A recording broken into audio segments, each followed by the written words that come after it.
مالک کو اس کی سانسوں پر بھی حق حاصل تھا اور اس کے جسم پر بھی۔ اس کے بعد ہبل ان کے لیے سب سے بڑا خدا ہو گیا۔ اس زمانے میں شہر، ملک اور بر اعظم آج کے معنی میں نہیں تھے۔ عنوان: ہمیں کیسے پتہ چلا؟ انسانی تاریخ ہمیشہ سے سیکھنے کا سب سے بڑا ذریعہ رہی ہے۔ پہلے تاریخ لوگوں کی یادداشت کے ذریعے سے آنے والے دور تک پہنچتی رہی اور نسل در نسل آگے چلتی رہی۔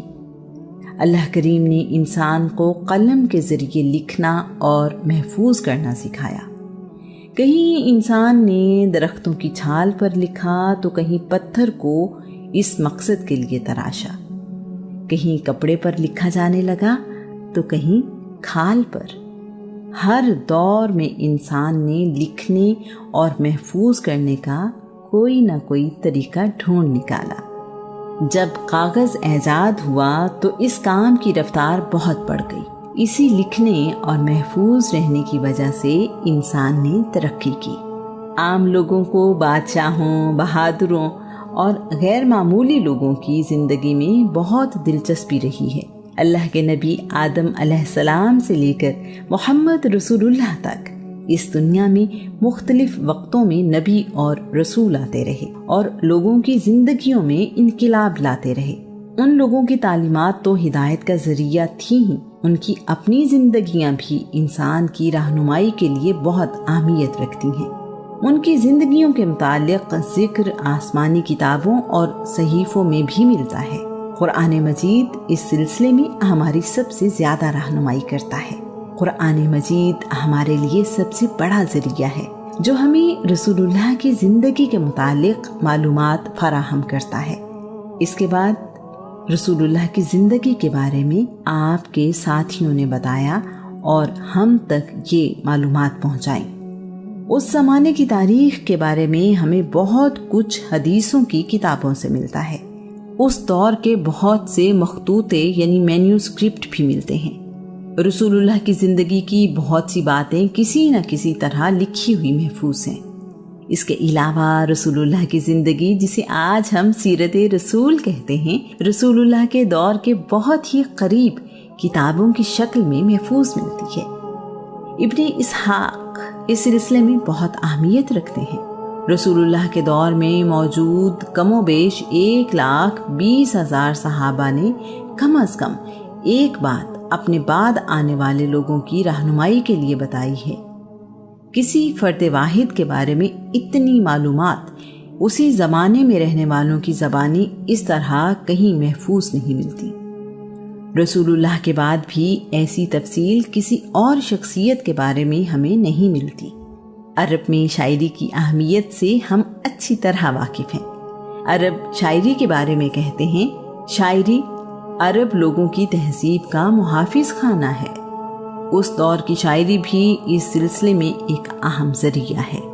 بدقسمتی سے رسول اللہ کے دور میں ارد گرد کے ملکوں میں کیا ہوتا رہا، ایسا تاریخ میں محفوظ نہیں ہے۔ اس دور میں بادشاہوں کے درباروں میں تاریخ دان ہوا کرتے تھے۔ اس کے باوجود اس صدی کے متعلق محفوظ چیزیں نہیں ملتی۔ ابتدا میں لکھی گئی سیرت کی کتابوں میں رسول اللہ کے جنگی اور تبلیغی مہمات کو موضوع بنایا گیا۔ بعد ازاں رسول اللہ کی زندگی کے ہر پہلو پر لکھا گیا۔ سیرت رسول پر مکمل کتاب ہمیں ابن ہشام نے دی۔ ابن ہشام نے ابن اسحاق کے کام کو 2 حصوں میں ترتیب دیا۔ یہ کتاب آج بھی موجود ہے۔ ابن سعد نے ایک بہت بڑی کتاب طبقات سعد کی صورت میں ترتیب دی۔ اس میں صرف رسول اللہ کی زندگی کے بارے میں ہی نہیں بلکہ آپ کے ساتھیوں کے بارے میں بھی ہمیں معلومات ملتی ہیں۔ ابن کلبی اور البلاذری نے بھی اس کام میں اپنا حصہ ڈالا۔ رسول اللہ کی سیرت کے بارے میں ہر زبان اور ہر دور میں ہی لکھا گیا۔ ہمیں رسول اللہ کے بارے میں سب کچھ قرآن مجید، حدیث، تاریخ اور سیرت کی کتابوں سے پتہ چلا۔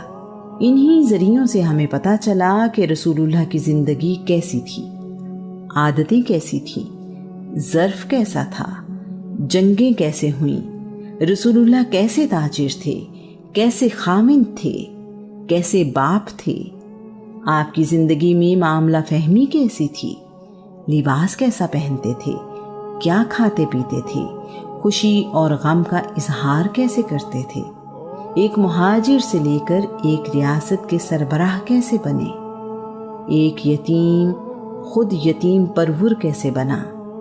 رسول اللہ کا علم، وسیع نظری لوگوں کی زندگیوں میں کیسے انقلاب لائی۔ مجبور کر کے اپنے شہر سے نکالا جانے والا جب اسی شہر کا فاتح بن کر آیا تو بدلہ لینے کی بجائے سب کو معاف کر دیا۔ یہ سب ہمیں قرآن مجید، حدیث اور ابتدائی کتابوں سے پتہ چلا۔ عرب میں شاعری کی اہمیت سے ہم اچھی طرح واقف ہیں۔ عرب شاعری کے بارے میں کہتے ہیں، شاعری عرب لوگوں کی تہذیب کا محافظ خانہ ہے۔